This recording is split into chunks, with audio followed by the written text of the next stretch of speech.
খ্ৰীষ্টীয় বিশ্বাসীসকলে খ্ৰীষ্টত পোৱা 5টা বিশেষ আশীৰ্বাদ কি কি?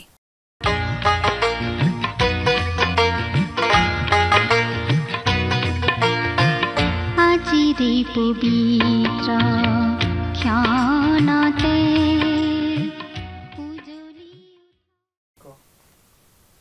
নমস্কাৰ, ভক্তিবচন অনুষ্ঠানলৈ আপোনাক আদৰণি জনাইছোঁ।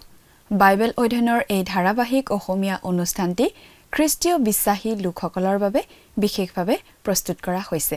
বাইবেলৰ গোটেই 66খন পুস্তকৰে আমি ইয়াত অধ্যয়ন কৰিম। বাইবেলৰ প্ৰতিখন পুস্তকৰ প্ৰতিটো পদ পঢ়ি তাৰ ওপৰত সহজ সৰলভাৱে ব্যাখ্যা আগবঢ়াবলৈ চেষ্টা কৰা হ'ব।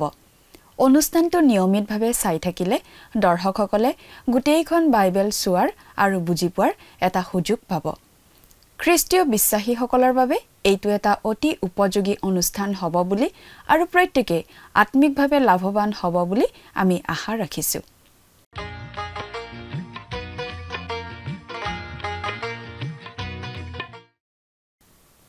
প্ৰিয় দৰ্শক, আমাৰ আগৰটো অনুষ্ঠান যদি আপুনি চাইছিল তেনেহ'লে আপোনাৰ নিশ্চয় মনত আছে যে আমি আগৰ অনুষ্ঠানত বাইবেলৰ নতুন নিয়ম খণ্ডৰ কলচীয়াবিলাকৰ প্ৰতিপত্ৰ নামৰ পুস্তকখনৰ 1 নম্বৰ অধ্যায়ৰ 3 পৰা 8 নম্বৰ পদৰ ভিত্তিত আগবঢ়োৱা আলোচনা শুনিবলৈ পালোঁ।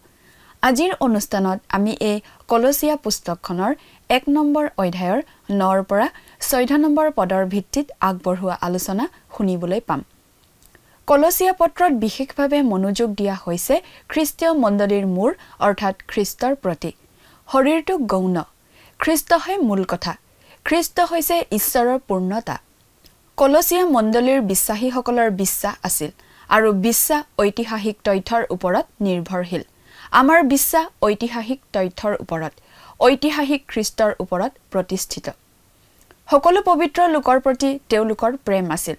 বিশ্বাস অতীতৰ ওপৰত ভিত্তি কৰি গঢ় লৈ উঠিছে, কিন্তু প্ৰেম বৰ্তমানৰ বাবে। ঈশ্বৰৰ প্ৰতি কলচীয়া বিশ্বাসীসকলৰ সুস্থ বিশ্বাস আছিল। তেওঁলোকৰ বিশ্বাস মৌলিক আছিল আৰু ভাইসকলৰ প্ৰতিও তেওঁলোকৰ প্ৰেম আছিল আৰু তেওঁলোকৰ ভৱিষ্যতৰ আশাও আছিল, খ্ৰীষ্টৰ আগমনৰ আশা। পবিত্ৰ আত্মাৰ শক্তিৰে তেওঁলোকে সেই প্ৰেম প্ৰদৰ্শন কৰি থাকিব পাৰিছিল। প্ৰেম হৈছে আত্মাৰ ফল। কলচীয়ালৈ লিখা এই পত্ৰখনত লিখা কথাবোৰৰ মাজেৰে ঈশ্বৰৰ আত্মাই খ্ৰীষ্টৰ বিষয়বস্তুবোৰ লৈ আমাক স্পষ্টকৈ দেখুৱাব। সেইটোৱেই হৈছে পবিত্ৰ আত্মাৰ সকলোতকৈ গুৰুত্বপূৰ্ণ কাম, খ্ৰীষ্টৰ বিষয়ে আমাক ভালদৰে জনোৱা আৰু তাৰ দ্বাৰা খ্ৰীষ্টক গৌৰৱান্বিত কৰা। এতিয়া আমি পঢ়িবলৈ পাম কলচীয়াসকলৰ বাবে পৌলে কৰা প্ৰাৰ্থনা। এইটো শাস্ত্ৰত থকা এটা অতি উল্লেখযোগ্য প্ৰাৰ্থনা।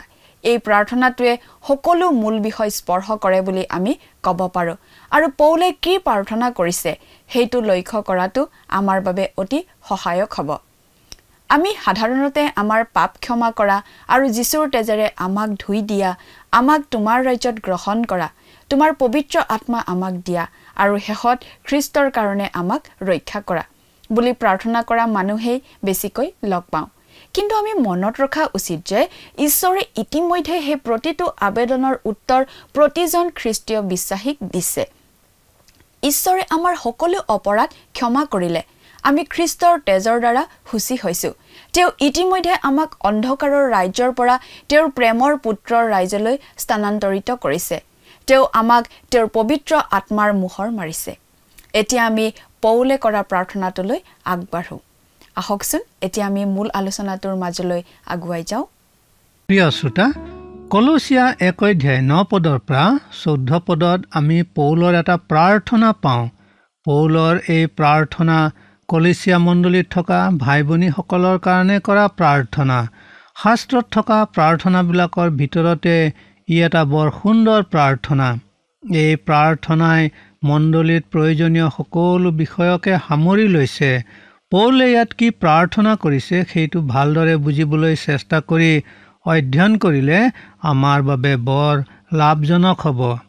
খ্ৰীষ্টীয় লোকসকলৰ মাজত কেতিয়াবা কেতিয়াবা বৰ আমোদজনক কাণ্ডবোৰ ঘটে। কেতিয়াবা কোনো খ্ৰীষ্টীয় লোকে এনে প্ৰাৰ্থনা কৰে, আমি আপোনাৰ চৰণত প্ৰাৰ্থনা কৰোঁ, হে প্ৰভু, আমাৰ পাপ অপৰাধবোৰ আপুনি ক্ষমা কৰক আৰু প্ৰভু যীশুৰ তেজত ধুই আমাক বিধৌত কৰক। আমাক আপোনাৰ ৰাজ্যত গ্ৰহণ কৰক, আপোনাৰ পবিত্ৰ আত্মা আমাক দিয়ক, আৰু এতিয়া শেষত আপোনাৰ চৰণত প্ৰাৰ্থনা কৰোঁ যেন আপুনি আমাক পৰিত্ৰাণ কৰে। এই প্ৰাৰ্থনাত যিবিলাক বস্তুৰ কাৰণে অনুৰোধ বা প্ৰাৰ্থনা কৰা হ'ল, সেইবোৰ যে প্ৰভুৱে আমাক তেওঁত বিশ্বাস কৰিবৰ সময়তে দিছে, সেই কথা আপুনি জানেনে প্ৰিয় শ্ৰোতা? ঈশ্বৰে আমাৰ পাপ ইতিমধ্যেই ক্ষমা কৰিছে। আমি প্ৰভুৰ তেজত ইতিমধ্যেই শুচি হৈছোঁ। তেওঁৰ প্ৰিয় পুত্ৰৰ ৰাইজত তেওঁ আমাক ইতিমধ্যেই গ্ৰহণ কৰিছে। তেওঁ আমাক ইতিমধ্যেই তেওঁৰ পবিত্ৰ আত্মাৰে মোহৰ মাৰিছে। ইফিছিয়া 1:13। কিন্তু যদি আমাক তেওঁৰ আত্মাৰে মোহৰ মৰাই হোৱা নাই, তেন্তে তেওঁত আমাৰ একো ভাগ নাই, আমি তেওঁৰ নহওঁ। ৰোমিয়া 8:9। যেতিয়া তেওঁৰ শুভবাৰ্তাত বিশ্বাস কৰি আমি তেওঁৰ শৰণাগত হ'লোঁ, সেই মুহূৰ্তৰে পৰা আমি পৰিত্ৰাণপ্ৰাপ্ত লোক হ'লোঁ। গতিকে এই যিবোৰ বস্তু আমি ইতিমধ্যেই পালোঁ, সেইবোৰৰ কাৰণে প্ৰাৰ্থনা কৰাতকৈ সেইবোৰৰ কাৰণে আমি তেওঁক ধন্যবাদ জনাই তেওঁৰ নামৰ প্ৰশংসাহে কৰা উচিত। এতিয়া আমি পৌলে কলচীয় খ্ৰীষ্টীয় লোকসকলৰ কাৰণে কৰা সেই সুন্দৰ প্ৰাৰ্থনাটো চাওঁ হওক। এই প্ৰাৰ্থনাটোত তেওঁ প্ৰথমতে কেইবাটা বিষয়ৰ বাবে অনুৰোধ জনাইছে, আৰু অৱশেষত প্ৰভুৱে আমাৰ বাবে যি ইতিমধ্যে কৰিলে তাৰ বাবে তেওঁক ধন্যবাদ জনাইছে। এতিয়া কলচীয়া 1:9 আৰু 10 দুটা পাঠ কৰিছোঁ, শুনক। এই কাৰণে সেই কথা শুনা দিনৰে পৰা আমি তোমালোকৰ নিমিত্তে প্ৰাৰ্থনা কৰিবলৈ এৰা নাই, কিন্তু তোমালোকে যেন সকলো আত্মিক জ্ঞান আৰু বুদ্ধিৰ সম্বন্ধে ঈশ্বৰৰ ইচ্ছা বিষয়ক তত্ত্বজ্ঞানেৰে পৰিপূৰ্ণ হোৱা আৰু তেওঁৰ সেই তত্ত্বজ্ঞানত বাঢ়ি যোৱা। এই বাক্যষাৰ ইংৰাজীত যেনে আছে তালৈ চাই অসমীয়া অনুবাদ সুবিধাজনক হৈছে বুলি মনে নধৰে। পৌলে ইয়াত যিটো বিষয়ৰ কাৰণে প্ৰভুৰ গুৰিত প্ৰাৰ্থনা কৰিছে, সেয়া হৈছে কলচীত মণ্ডলীৰ খ্ৰীষ্টীয় লোকসকল যেন জ্ঞানেৰে পৰিপূৰ্ণ হয়। কাৰণ তেতিয়া তাত জ্ঞানবাদী নামৰ যি এটা দলে দৰ্শনবাদ প্ৰচাৰ কৰি মণ্ডলীৰ জীৱন যাপনত বিঘিনি জন্মাইছিল, তেওঁলোকৰ বিৰুদ্ধে থিয় হ'ব আৰু তেওঁলোকক ঠিক উত্তৰ দিব পাৰিবলৈ তেওঁলোকৰ জ্ঞানৰ প্ৰয়োজন হৈছিল।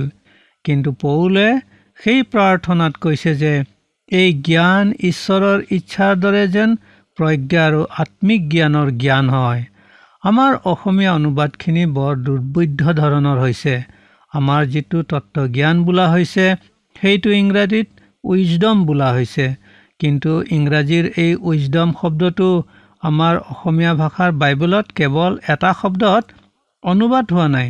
নহ'লে উইজডম বা অসমীয়াতে প্ৰজ্ঞা বোলা শব্দটো এই কলচীয়া পত্ৰখনত 6 বাৰ উল্লেখ কৰা হৈছে। প্ৰিয় শ্ৰোতা, বাক্য গাঁথনিৰ মহিমাৰ কাৰণে ইংৰাজী ভাষাৰ কলচীয়া 1:9 কথা কিছু আমাৰ অসমীয়া ভাষাৰ বাইবেলৰ 10 পদতো সোমালহি। গতিকে ইয়াৰ আগতে পাঠ কৰোঁতে 9 আৰু 10 পদ বুলি পাঠ কৰিবলগীয়া হৈছে। গতিকে 10 পদটোৰ বাকীখিনিৰ কথাৰ কাৰণে আকৌ পাঠ কৰিছোঁ, শুনক।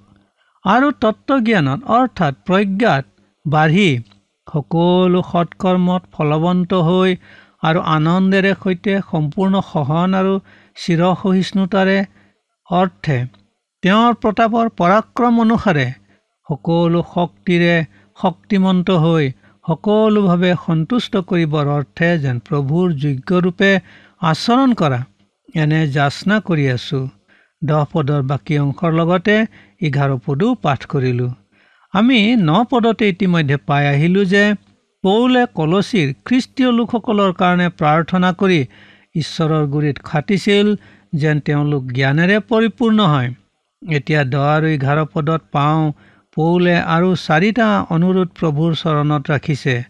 দ্বিতীয় অনুৰোধটোত পাওঁ পৌলে প্ৰাৰ্থনা কৰিছে যেন কলচীৰ খ্ৰীষ্টীয় লোকসকল জ্ঞানত বৃদ্ধি পায়।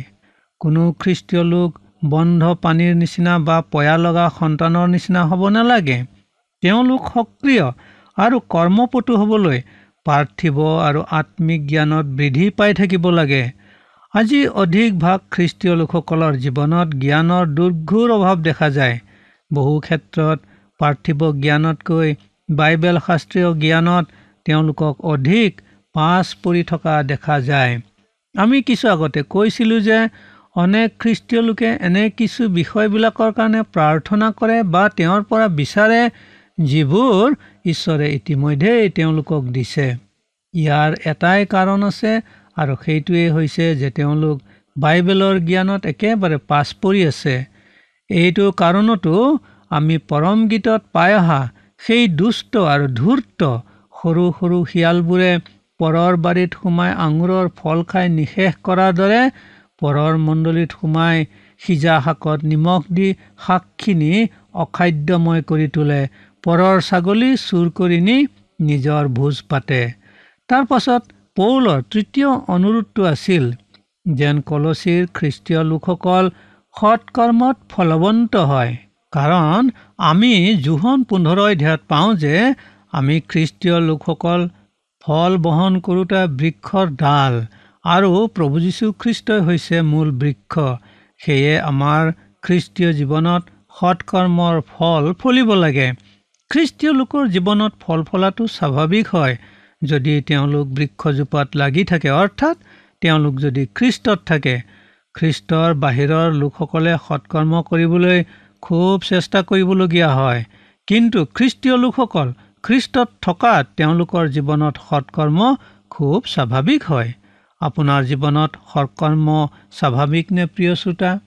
যিটো চতুৰ্থ বিষয়ৰ কাৰণে পৌলে প্ৰাৰ্থনা কৰিছে সেয়া হৈছে কলচীৰ খ্ৰীষ্টীয় লোকসকল যেন শক্তি আৰু পৰাক্ৰমত শক্তিমন্ত হ'ব পাৰে। এই শক্তি আৰু পৰাক্ৰম ঈশ্বৰৰ পৰাহে কেৱল আহে আৰু পবিত্ৰ আত্মাইহে ইয়াক যোগায়।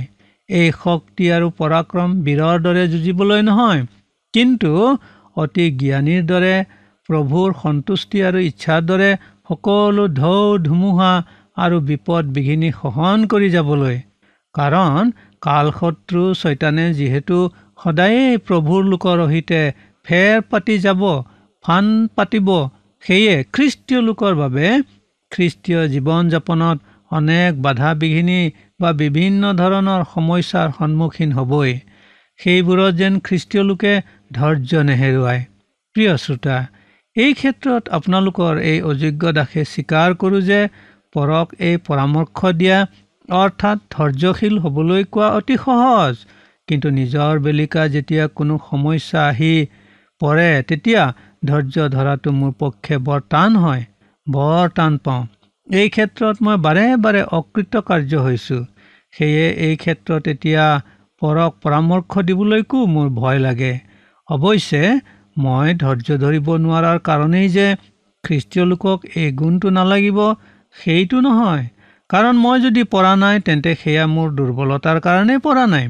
পবিত্ৰ আত্মাই এই শক্তিৰ যোগান ধৰে। মই তেওঁৰ পৰা সেই শক্তি বিচাৰি নোলোৱাৰ বাবে সেই কথাত ময়েই দায়বদ্ধ, আন কোনো নহয় আৰু হ'ব নোৱাৰে। কিন্তু খ্ৰীষ্টীয় জীৱনত ধৈৰ্য ধৰা এই শক্তি লাগিবই। পৌলে জানিছিল সমস্যাসমূহৰ সন্মুখত ধৈৰ্য ধৰিবলৈ কিমান শক্তিৰ প্ৰয়োজন। ইয়াত সেয়ে পৰাক্ৰমৰো প্ৰয়োজন হয়। পৰাক্ৰম আৰু শক্তি ঈশ্বৰৰ পৰা আহিব। এই পৰাক্ৰম আৰু শক্তি পবিত্ৰ আত্মাই যোগান ধৰিব। ই বৰ প্ৰয়োজন। সেয়ে কলচীয়া মণ্ডলীৰ ভাই ভনীসকলে যেন এই শক্তি পায় তাৰ কাৰণে পৌলে প্ৰাৰ্থনা কৰিছিল। তাৰ পাছত পঞ্চম বিষয়টো পৌলে প্ৰাৰ্থনা কৰিছিল আৰু সেয়া আছিল প্ৰভুৰ যোগ্য আচৰণ কৰা। ইয়াৰ মানে হৈছে যে যি আচৰণ কৰা যায় সি প্ৰভুৰ যোগ্য আচৰণ হ'ব লাগিব। তেওঁ সন্তুষ্ট হ'ব পৰা বিধৰ আচৰণ হ'ব লাগিব। য'ত হয় তাত হয়েই হ'ব লাগিব আৰু য'ত নহয় ত'ত নহয়েই বুলি ক'ব পৰা বিধৰ আচৰণ হ'ব লাগিব। মানুহৰ ইচ্ছাৰ দৰে মানুহৰ বশত আচৰণ কৰা আচৰণ হ'ব নালাগিব। তাত হীনমন্যতা থাকিব নালাগিব আৰু কোনো আপোচ নচলিব। মানুহৰ পৰা ঈশ্বৰে বিচৰা এই মহৎ বিষয়। ঈশ্বৰে তাকেই বিচাৰিব লাগিব, কাৰণ তাতকৈ অকণো কম ঈশ্বৰে গ্ৰহণ কৰিব নোৱাৰে। মানুহৰ গুৰিত নতশিৰ হোৱা নাইবা মানুহক সন্তুষ্ট কৰিব পৰা আচৰণটো প্ৰভুৰ যোগ্য আচৰণ নহয়। প্ৰভুৰ যোগ্য আচৰণ যেন কলচীৰ খ্ৰীষ্টীয় লোকসকলে আচৰিব পাৰে, তাৰ বাবে পৌলে প্ৰাৰ্থনা কৰিছিল। 12 পদ, আৰু পবিত্ৰবিলাকৰ যি অধিকাৰ পোহৰত আছে সেই অধিকাৰৰ অংশী হ'বলৈ যি পিতৃয়ে আমাক যোগ্য কৰিলে তেওঁৰ ধন্যবাদ কৰা। যিবোৰ বিষয়ৰ বাবে পৌলৰ অন্তৰ কৃতজ্ঞতাৰে ভৰি পৰিছে সেইবোৰ বিষয়ৰ তালিকাৰ আৰম্ভণি আমি এই পদটোতে দেখিছোঁ। আমাৰ সকলো প্ৰাৰ্থনা কৃতজ্ঞতাৰে ভৰা হ'ব লাগে। সাধু আৰু সন্ত লোকসকলৰ যি অধিকাৰ পোহৰত আছে সেই অধিকাৰৰ অংশীদাৰ হ'বলৈ যি পিতৃ ঈশ্বৰে আমাক যোগ্য কৰিলে সেই পিতৃ ঈশ্বৰৰ প্ৰতি আমাৰ অন্তৰ কৃতজ্ঞতাৰে ভৰি থাকিব লাগে। সাধু আৰু সন্তসকলৰ কি অধিকাৰ আছে? অনন্ত জীৱন, অনন্ত শান্তি আৰু সৰগবাসী হোৱাৰ অধিকাৰ সৰগত আছে। সেই সৰগ পোহৰৰ দেশ। সেয়ে কবিয়ে গাইছে, পোহৰৰ দেশৰে সন্তান আমি, নিতে পোহৰত ফুৰিম। আৰু প্ৰভু যীশুখ্ৰীষ্টত বিশ্বাস কৰা যি আমিয়েই সাধু, আমিয়েই সন্ত আৰু আমিয়েই পবিত্ৰ লোক। সাধু সন্ত হোৱাৰ, পোহৰৰ দেশ সৰগৰ অধিকাৰ পোৱাৰ যোগ্যতা আমাৰ নাছিল, তেওঁহে আমাক যোগ্য কৰিছে। তেওঁ আমাক যোগ্য কৰিছে, যোগ্য জ্ঞান কৰা নাই। যোগ্য হ'বৰ প্ৰয়োজনীয় আৰু মহৎ এটা কাম সম্পূৰ্ণৰূপে কৰিহে আমাক যোগ্য কৰিছে। অকল স্বৰ্গবাসৰে অধিকাৰ পামনে? নহয়। অৱশ্যে বহুতৰ কাৰণে হয়। কেৱল স্বৰ্গবাসৰ, অনন্ত জীৱনৰ বা পৰিত্ৰাণৰ অধিকাৰহে বহুতে পাব। কিন্তু আপোনালোকৰ এই অযোগ্যই তেওঁ দিয়া যোগ্যতাৰ কাৰণে সৰগ বাসটো পামেই, তাৰ লগতে পাম অম্লান কিৰীতি। হয়, অম্লান কিৰীতিৰ পুৰস্কাৰ। সেই কিৰীতি হ'ব মই জগতত তেওঁৰ নামৰ গৌৰৱৰ অৰ্থে আৰু মৰতৰ মানুহৰ আত্মাৰ মংগলৰ অৰ্থে ভুলে ভালে কৰা পৰিচৰ্যা কামৰ স্বীকৃতি। কবিৰ ভাষাত জ্বলিবনে তৰা মোৰ মূৰত? কাৰণ নক্ষত্ৰ বা তৰাৰ দৰে সেই কিৰীতি মোৰ মূৰত তিৰবিৰাব সেই ঠাইত, যি ঠাই পামগৈ মই বেলি মাৰ গ'লে। প্ৰিয় শ্ৰোতা, স্বৰ্গবাসৰ অধিকাৰ আপুনি গ্ৰহণ কৰিছেনে? প্ৰভু যীশুৰ গুৰিত সেই অধিকাৰ আপুনি পাব, কাৰণ সেই অধিকাৰ মঞ্জুৰ কৰাৰ অধিকাৰ তেওঁৰ হাতত আছে। অম্লান কিৰীতি লাভ কৰাৰ অধিকাৰ আপোনাৰ সাব্যস্ত হৈছেনে? যদি হোৱা নাই, তেওঁৰ নামৰ গৌৰৱৰ নিমিত্তে আৰু মানুহৰ শাৰীৰিক, মানসিক আৰু আধ্যাত্মিক মংগলৰ বাবে আপুনি তেওঁৰ পৰিচৰ্যা কাম আৰম্ভ কৰক। অৱশ্যে আপুনি ঈশ্বৰৰ পিতৃত্ব গ্ৰহণ কৰি তেওঁৰ সন্তান হৈ তেওঁৰ পৰিয়ালৰ হৈ ল'ব লাগিব। প্ৰথমতে কোনো আন অচিনাকি লোক কাৰো ঘৰৰ পৰিচৰ্যা কাম নকৰে। পুত্ৰইহে পিতৃৰ ঘৰৰ কাম আস্থা, নিষ্ঠা, বিশ্বস্ততা, আন্তৰিকতা আৰু মনৰ আনন্দেৰে কৰিব পাৰে। হয় প্ৰিয় শ্ৰোতা, তেওঁৰ সন্তান হোৱাৰ, তেওঁৰ পৰিচৰ্যা কাম কৰাৰ অধিকাৰ তেওঁ আমাক দিছে। তাৰ বাবে আমাৰ অন্তৰ কৃতজ্ঞতাৰে ভৰি পৰিব লাগে। 13 পদ, তেওঁৱেই আমাক আন্ধাৰৰ পৰা, পৰাক্ৰমৰ পৰা উদ্ধাৰ কৰি নিজ প্ৰেমৰ পুত্ৰৰ ৰাজ্যত স্থানান্তৰ কৰি থলে। শয়তানৰ অন্ধকাৰ ৰাজ্যৰ পৰা যে আমি উদ্ধাৰ পাইছোঁ, তাতেই পৌলে বৰ আনন্দ উপলব্ধি কৰিছে আৰু ঈশ্বৰৰ প্ৰতি বৰ কৃতজ্ঞ হৈছে। জগতৰ পথত জগতৰ দৰে চলি আমি পাপ আৰু অপৰাধত মৰি আছিলোঁ, কিন্তু এতিয়া তেওঁৰ প্ৰিয় পুত্ৰৰ ৰাজ্যত তেওঁ স্থানান্তৰ কৰিছে। এতিয়াই আমি এই জগততে তেওঁৰ প্ৰিয় পুত্ৰৰ সেই ৰাজ্যত জীৱন যাপন কৰিব লাগিছোঁ। ঈশ্বৰৰ ৰাজ্য আমি পাতিব বা গঠন কৰিব নোৱাৰোঁ। ঈশ্বৰৰ এই ৰাজ্যত প্ৰৱেশ কৰিবলৈ আপুনি কৰিব পৰা একমাত্ৰ কামটো হৈছে আপুনি আপোনাৰ হৃদয় দুৱাৰ মুকলি কৰি তেওঁক আপোনাৰ হৃদয় সিংহাসনত স্থাপন কৰি তেওঁক আপোনাৰ জীৱনৰ পৰিত্ৰাতা আৰু প্ৰভুৰূপে গ্ৰহণ কৰা। তেতিয়াই আপুনি শয়তানৰ অন্ধকাৰ ৰাজ্যৰ পৰা উদ্ধাৰ পায় তেওঁৰ প্ৰিয় পুত্ৰৰ ৰাজ্যলৈ স্থানান্তৰিত হ'ব পাৰিব। সেয়াই ঈশ্বৰৰ ৰাজ্য। সেই ৰাজ্যৰ বাবে আমি সদায় প্ৰাৰ্থনা কৰি কোৱা উচিত, হে ঈশ্বৰ, আপোনাৰ ৰাজ্য হওক। সেয়ে আমাৰ প্ৰভুৱে সেই প্ৰাৰ্থনা কৰিবলৈ আমাক শিকাই থৈ গৈছে। ঈশ্বৰৰ ৰাজ্য হওক মানে ঈশ্বৰৰ শাসন পৃথিৱীৰ সৰ্বত্ৰতে হওক। আমি যিসকলে আজি প্ৰভু যীশুখ্ৰীষ্টত বিশ্বাস স্থাপন কৰি ঈশ্বৰৰ পিতৃত্ব গ্ৰহণ কৰিছোঁ, তেওঁৰ সন্তান হৈছোঁ হওক, আমি এই ধৰাতে থাকিও তেওঁৰ ৰাজ্যৰ লোক হৈছো হওক। তাৰ বাবে আমাৰ অন্তৰ ঈশ্বৰৰ প্ৰতি কৃতজ্ঞতাৰে উপচি পৰা উচিত। তেওঁক শত সহস্ৰবাৰে ধন্যবাদ জনোৱা উচিত। ধন্য হওক তেওঁৰ নাম। Hallelujah, hallelujah. তেওঁতেহে আমাৰ মুক্তি অৰ্থাৎ পাপ মোচন আছে। আজিৰ অধ্যয়নৰ শেষ পদটো পাঠ কৰিছোঁ, অৰ্থাৎ 14 পদটো পাঠ কৰিলোঁ। প্ৰিয় শ্ৰোতা, আমি কেৱল যে তেওঁৰ ৰাজ্যত প্ৰৱেশ কৰিলোঁ এনে নহয়, আমি তেওঁত পাপ ক্ষমাও লাভ কৰিলোঁ। এই পাপ ক্ষমা বিষয়টো সদায়ে প্ৰভু যীশু খ্ৰীষ্টৰ তেজৰ সৈতে আছে। ঈশ্বৰে যেতিয়া পাপ ক্ষমা কৰে তেতিয়া তেওঁ আবেগ অনুভূতিৰ ভিত্তিত পাপ ক্ষমা নকৰে। প্ৰভু যীশু খ্ৰীষ্টৰ তেজৰ দ্বাৰাই আমাৰ মুক্তি সম্ভৱ হৈছে। অসমীয়াত মুক্তি, ইংৰাজীত ৰেডেমশ্যন আৰু গ্ৰীকত আপোলোট্ৰছিছ মানে হৈছে বন্ধনত থকা লোকক মুকলি কৰি দিয়া।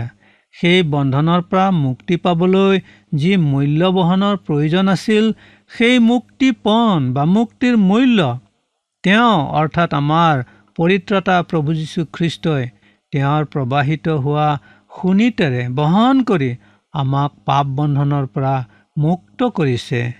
পৌলে এইদৰে 5টা বিষয় উল্লেখ কৰি ঈশ্বৰক ধন্যবাদ জনাইছে। স্বৰ্গৰ পোহৰত সাধুসকলৰ যি অধিকাৰ আছে, সেই অধিকাৰ অংশীদাৰ হ'বলৈ তেওঁ আমাক যোগ্য কৰিছে। তেওঁ আমাক শয়তানৰ অন্ধকাৰ ৰাজ্যৰ পৰা উদ্ধাৰ কৰি তেওঁৰ প্ৰিয় পুত্ৰ ৰাজ্যত স্থানান্তৰ কৰিছে। ঈশ্বৰে আমাক খ্ৰীষ্টত মুক্তিদান কৰিছে আৰু তেওঁৰ অৰ্থাৎ খ্ৰীষ্টৰ তেজৰ দ্বাৰাই আমাৰ পাপ ধুই আমাক নিকা কৰিছে, আমাৰ পাপ মোচন কৰিছে। এইবোৰৰ কাৰণে জানো আমি প্ৰাৰ্থনা কৰিব লাগে? এইবোৰ দেখোন আপুনি আৰু মই তেওঁত বিশ্বাস কৰিবৰ দিনাই তেওঁ আমাক দান দিছে। কিন্তু পৌলৰ দৰে এইবোৰৰ কাৰণে আমি ঈশ্বৰক পাৰোঁ মানে ধন্যবাদ দিব লাগে। এবাৰ এটা ঘটনা ঘটিছিল। আপোনালোকৰ এই অযোগ্য দাসে এখন মণ্ডলীলৈ যাবলগীয়া হৈছিল। গৈছিলোঁ ঠিকেই, কিন্তু গৈ পোৱাত কিছু পলম হৈছিল। মণ্ডলীৰ ভাই ভনী, ডেকা গাভৰু আৰু ল'ৰা ছোৱালী সকলোৱে একান্ত মনেৰে প্ৰাৰ্থনা কৰিছিল। তেতিয়া মই মনে মনে গৈ গীৰ্জাৰ ভিতৰত সোমাই এটা আসনত বহি পৰিছিলোঁ। সমাজে প্ৰাৰ্থনা কৰিয়েই আছিল যেন ঈশ্বৰে মোক তেওঁলোকৰ মাজলৈ নিয়ে। মই সোমোৱা কথাটো দুৱাৰ মুখত বহা এগৰাকী ভায়ে দেখিছিল। সেয়ে মোৰ কাৰণে কৰা প্ৰাৰ্থনাৰ অন্ত পেলাবলৈ তেওঁ ডাঙৰকৈ আমেন, আমেন বুলি এক প্ৰকাৰ চিঞৰিছিল। ৰাইজ অবাক হৈছিল। সকলোৱে প্ৰাৰ্থনা বন্ধ কৰিছিল। ভাইগৰাকীয়ে কৈছিল, তেখেত কেতিয়াবাই আহিল আৰু আহি পোৱা মানুহজনৰ কাৰণে আমি প্ৰাৰ্থনা কৰি তেখেতক আনি দিবলৈ ঈশ্বৰক ধৰি আছোঁ। ডেকা গাভৰুখিনিয়ে মুখ চেপি চেপি হাঁহিছিল। তেতিয়া পালকে কৈছিল, তেন্তে আমি এতিয়া ঈশ্বৰক ধন্যবাদ জনাওঁ হওক আলহীজনক লৈ অহাৰ বাবে। আৰু প্ৰিয় শ্ৰোতা, সঁচাকৈ সকলোৱে আন্তৰিকতাৰে প্ৰাৰ্থনা কৰিবলৈ লৈছিল আৰু ঈশ্বৰক তেওঁলোকে ধন্যবাদ জনাইছিল। আৰু তেওঁলোকে যদিও লাজ পাইছিল যে যিটো কাৰণত প্ৰাৰ্থনা কৰিব নালাগিছিল, কিন্তু তেওঁলোকে তাকে নাজানিহে কৰিছিল। প্ৰভুৱে আমাৰ কাৰণে যি মহৎ কামসমূহ কৰি গৈছে, তাৰ কাৰণে আমিও তেওঁক ধন্যবাদ জনাওঁ হওক। ঈশ্বৰে আপোনাক আশীৰ্বাদ কৰক। নমস্কাৰ।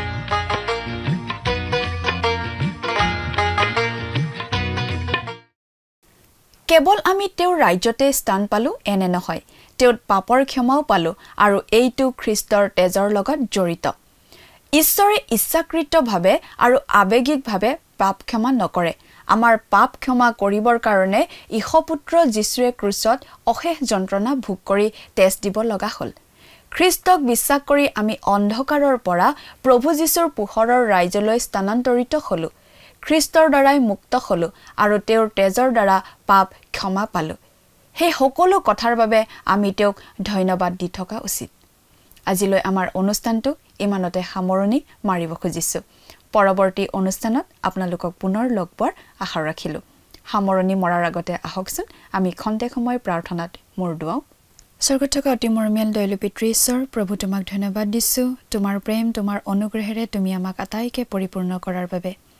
দয়ালু মৰমীয়াল পিতৃ ঈশ্বৰ, তোমাৰ যি পবিত্ৰ বাক্য প্ৰভু আমি অধ্যয়ন কৰিলোঁ আৰু প্ৰতিজন দৰ্শকসকলক প্ৰভু তুমি জ্ঞান আৰু বুদ্ধি প্ৰভু তুমি দান কৰিবা যাতে প্ৰভু এই বাক্য আমি কেৱল অধ্যয়ন কৰোতা মাথোন শুনোতা মাথোন যাতে নহয় কিন্তু প্ৰভু প্ৰতিজনে যাতে এই বাক্যক নিজৰ জীৱনত লৈ প্ৰভু সেইমতে যাতে তেওঁলোকে নিজৰ জীৱনত ব্যৱহাৰ কৰি চলিবলৈ পাৰিব তেনে প্ৰভু আশীৰ্বাদ তেওঁলোকৰ জীৱনত প্ৰভু তুমি দান কৰিবা এই সকলো যাচনা মহান ত্ৰাণকৰ্তা প্ৰভু যীশু খ্ৰীষ্টৰ নামত অৰ্পণ কৰিলো আমেন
প্ৰিয় শ্ৰোতা দৰ্শক আশা কৰোঁ ভক্তিবচন অনুষ্ঠানটি উপভোগ কৰি আপোনাৰ নিশ্চয় ভাল লাগিছে এই বিষয়ে আপোনাৰ মতামত জানিব পাৰিলে আমি নথৈ আনন্দিত হ'ম আপোনাৰ যদি আমাৰ এই অনুষ্ঠানটি উপভোগ কৰি ভাল লাগিছে তেন্তে অনুগ্ৰহ কৰি আমালৈ এটি মিছ কল দিয়কচোন আপোনাৰ এটা মিছ কল আমাৰ বাবে অতি মূল্যৱান প্ৰতিটো মিছ কল দিয়া সকলৰ মাজৰ পৰা এজন বিশেষ দৰ্শকক বাছি লৈ সপ্তাহৰ শেষত পুৰস্কৃতও কৰা হ'ব মিছ কল দিয়া নম্বৰটো হৈছে 0444908125 আপোনাৰ যদি কিবা প্ৰাৰ্থনাৰ বিষয় থাকে বা অধিক জানিবলৈ ইচ্ছা কৰে তেন্তে টেলিফোনৰ মাধ্যমেৰেও আমাক যোগাযোগ কৰিব পাৰে আমাৰ টেলিফোন নম্বৰটো হৈছে 7429840242 আপুনি আমালৈ